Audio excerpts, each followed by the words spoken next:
You wouldn't have to follow me on different social media to know that I'm upset by this. You could probably guess that Trump is not what I expected or wanted. I think the reason why I keep going from being so upset and angry to not really feeling anything and not knowing what's actually going on is because it's so overwhelming, because there's so many layers to why this is upsetting and why people are angry.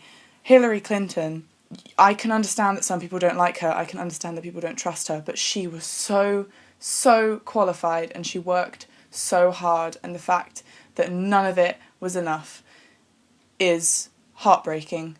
And it really is a reminder that rich white men can really do whatever they want and very often still get away with it, even succeed. It's terrifying that all of the horrific things that Donald Trump said didn't affect people's votes. They still voted for him despite calling Mexicans rapists, despite saying that he wanted certain races to wear identification cards, despite all of the shit that he talked. He still managed to get away with it.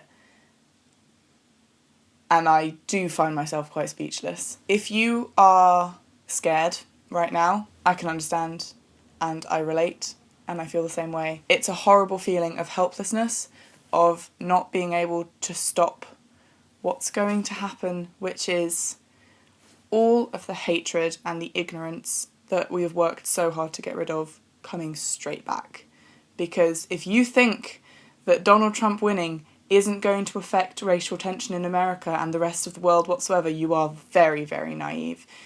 You don't elect someone who was so obviously and openly racist and have no consequences on real people who are living those lives. I feel so scared for anyone who isn't white in America right now, basically, because they now have the poster boy of racism in 2016 running their country. This was a vote for hatred and anger and ignorance and horrible, horrible things. If you voted for Trump, if you voted for a third party when you knew that Hillary needed those votes, if you wrote fucking Harambe down on the ballot paper, I really hope that you are happy with what has happened.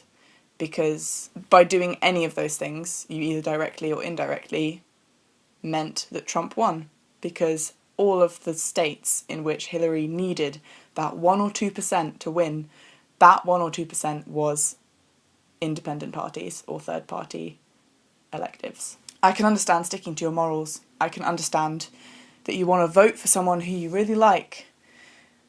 But when Trump is on the cards, when a possibility is Trump, it's not the time for a protest vote or sticking with the person that you really want when you know that there's no chance that they're going to win. If Hillary had got those independent and third party voters, she would have won.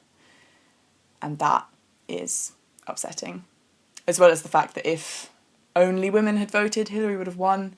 If only people of colour had voted, Hillary would have won. This was white people. And overwhelmingly white men. White men who weren't college educated and white men who were rich.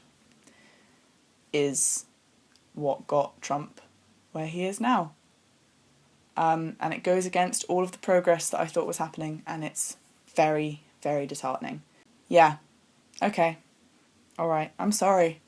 I'm sorry for this. I'm sorry for 2016 being just bad over and over and over again. It's like we got punched in the face so many times, and last night I was like, surely it can't be all bad, but it can. That was a big last punch.